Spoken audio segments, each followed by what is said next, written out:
வணக்கம். பரங்கிப்பட்ட ரிஷிகேஷ் பேசுகிறேன்.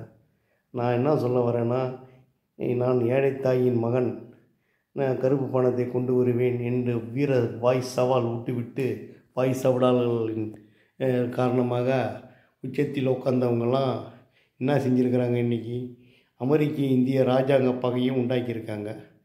அமெரிக்க இந்திய ராஜாங்க பகை அது ஒரு பெரிய ஜனநாயக நாடு, நம்ம ஒரு பெரிய ஜனநாயக நாடு. ஆனால் அமெரிக்காவை எதிர்க்கக்கூடிய நிலைக்கு போய்ட்டோம். யாருக்காக? ஒரு அம்பானிக்காக, ஒரு அதானிக்காக, ஒரு பண முதலைக்காக நம்ம அவங்களுக்காக. ஏன்னா அவங்க பெட்ரோலை ரஷ்யாவிலிருந்து வாங்கி அவங்களுடைய சுத்திகரிப்பு நிலையத்துக்கு கொடுத்தீங்கன்னா அவங்க சுத்திகரிப்பு பண்ணி பல லட்சம் கோடிக்கு விற்பனை செய்து லாபம் ஈட்டுவதற்கு வழி செய்வதற்காக நீங்கள் ரஷ்யாவில் போய் கச்சா. ரஷ்யா உடைந்து போன நாடு, வீணாக போய்விட்ட நாடு. ரஷ்யாவின் உதவி நமக்கு தேவையில்லை. ஆனால் அமெரிக்கா அப்படி கிடையாது. அமெரிக்காவுடைய உதவி நமக்கு தேவை. அமெரிக்காவோட நெருக்கமாக இருந்தவங்களும் நீங்கள் தான். ஆனால் நீங்கள் அமெரிக்காவுக்கு எதிரியாகிட்டீங்க.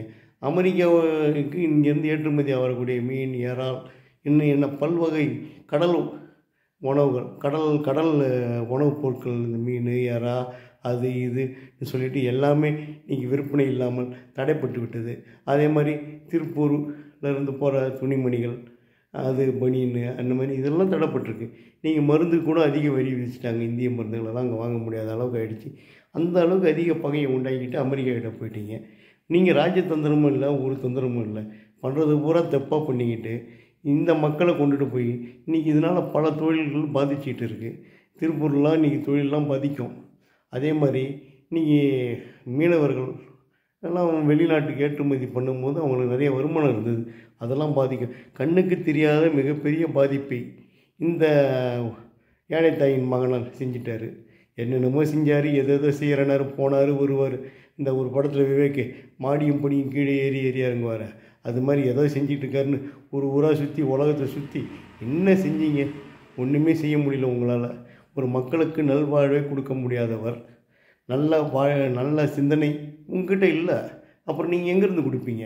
இதுதான் ஒரு விஷயமே ஒழிய உங்களுடைய கட்சியில் உங்கள் கட்சி கொள்கைப்படி 75 வயசுக்கு மேலே உள்ளவங்களாம் இருக்கக்கூடாதுன்னு சொல்லி பல பேரை ஓரம் கட்டிட்டு வந்த நீங்கள், உங்களுக்கு 75 வயசு ஆன உடனே விட்டுட்டு ஒதுங்கிட்டு வேறு இளைய தலைமுறைக்கு வழி ஒன்றுமா இல்லையா?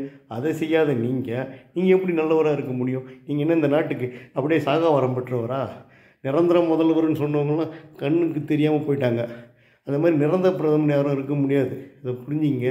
இந்த மாதிரி ஒரு சூழ்நிலையெல்லாம் நீங்கள் பேசி ஜனநாயகத்துக்கு விரோதமாக பாராளுமன்றத்தில் செங்கோலை வைத்து கொண்டு டான்ஸ் ஆடியவர், இப்படிலாம் பல கூத்தடித்தவர், ஜனநாயகத்துக்கு கேலி கூத்தாகிட்டு இருக்கிற நீங்கள் இந்த மக்களுக்கு எதே நல்லது செய்யணும்னு நினச்சா அமெரிக்காவுக்குள்ள ராஜாங்க பகையை விலகி கொண்டு ரஷ்யாவில் உங்களுக்கு ஒரு பரிசை கொடுத்த உடனே அங்கே போயிடுறீங்க.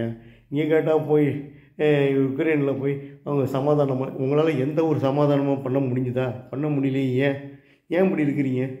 உங்களுக்கு நல்ல சிந்தனை இல்லைன்றது தான் விஷயம். புரியுதுங்களா?